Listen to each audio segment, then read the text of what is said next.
Bismillahirrahmanirrahim. Assalamualaikum warahmatullahi wabarakatuh.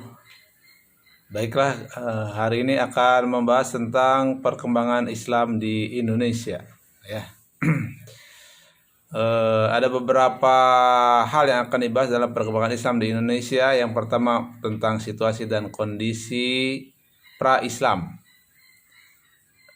di mana situasi kondisi dan pra-Islam ini akan melihat bagaimana geografis, keyakinan, perekonomian, politik, dan kesenian serta sastra yang berkembang di Indonesia.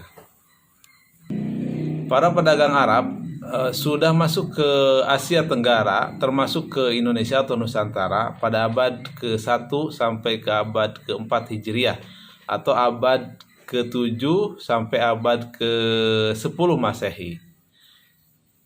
Masuknya perdagangan Islam ke Asia Tenggara termasuk ke Nusantara karena didorong oleh berkembangnya kesultanan yang ada di Mataram atau sekarang Jawa Tengah, dan juga sudah ada Kesultanan Ternate dan Tidore yang terletak di Maluku bagian timur.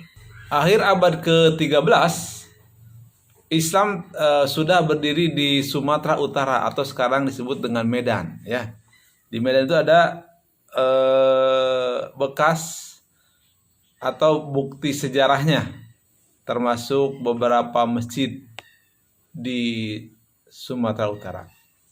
Dan abad ke-14 sudah menyebar ke Malaya, Brunei, dan di Filipina. Nah, bagaimana situasi kondisi sebelum kedatangan Islam? Sebelum kedatangan Islam, terjadi perubahan sosial yang luar biasa karena di Nusantara terjadi penyebaran agama Islam beserta sistem politiknya. Apa buktinya? Yaitu adanya perubahan keyakinan dari Hindu dan Buddha menuju ke keyakinan yang Islam. Dan pada saat yang bersamaan di abad ke-15 ini, muncullah kerajaan-kerajaan Islam yang menggantikan kerajaan-kerajaan Hindu dan Buddha. Nah, perubahan ini dipengaruhi oleh berbagai faktor, diantaranya faktor geografis, keyakinan masyarakat, perekonomian, dan pemerintahan, serta juga faktor seni dan budaya. Letak geografis, sebagaimana kita ketahui, Indonesia atau Nusantara terletak di 5 derajat, 54 lintang utara sampai 11 derajat lintang selatan, 95 derajat, 01 bujur timur sampai 141 derajat, 02 bujur timur. Maaf, bujur barat dan bujur timur. Ini artinya bahwa negara Indonesia berada di garis khatulistiwa.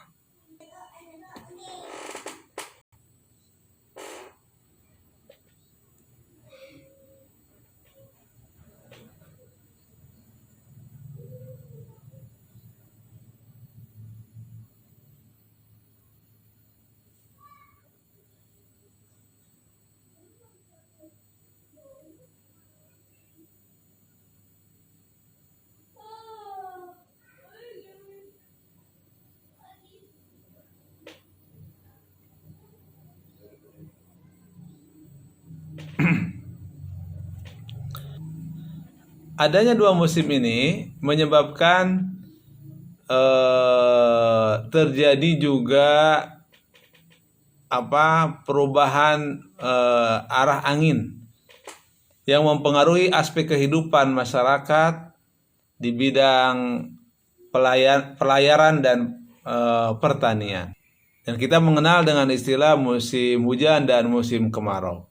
Karena Indonesia terdiri dari berbagai banyak pulau, maka tidak lepas negeri ini dari sistem pelayaran, ya.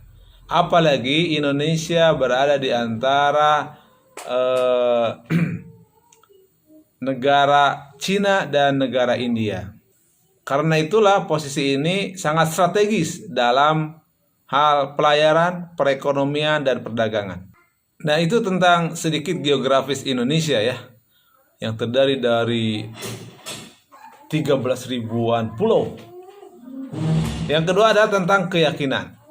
Sebelum datangnya Islam, rakyat Indonesia sudah memiliki keyakinan dan agama serta kepercayaan. Agama yang berkembang saat itu adalah kepercayaan terhadap adanya dewa-dewa.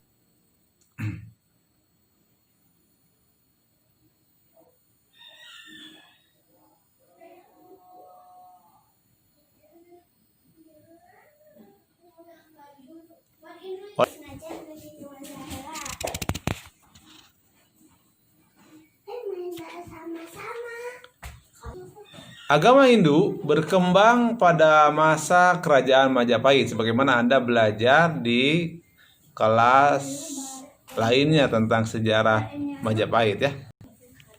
Ditandai dengan menyebarnya berbagai bangunan candi, arca-arca, dan juga prasasti serta beberapa catatan kitab sucinya. Wilayah yang tidak tersentuh oleh agama Hindu dan Buddha, mereka punya keyakinan dengan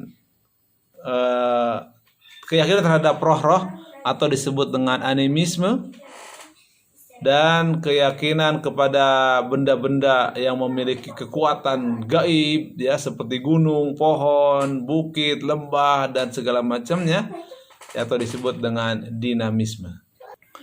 Tetapi anak sekalian, ada beberapa tokoh ya sejarah yang menyatakan bahwa Islam itu sebenarnya lebih duluan daripada agama Hindu dan Buddha.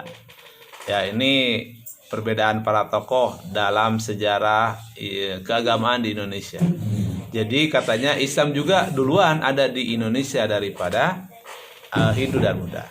Nah, sekarang politik dan pemerintahan. Yang ketiga, tentang politik dan pemerintahan di Indonesia atau Nusantara telah ada kerajaan yang terkenal, yaitu Kerajaan Majapahit dan Kerajaan Sriwijaya ya, di mana mereka sudah memiliki tatanan pemerintahan, sudah memiliki aturan manajemen ya dalam mengelola data dan rakyatnya.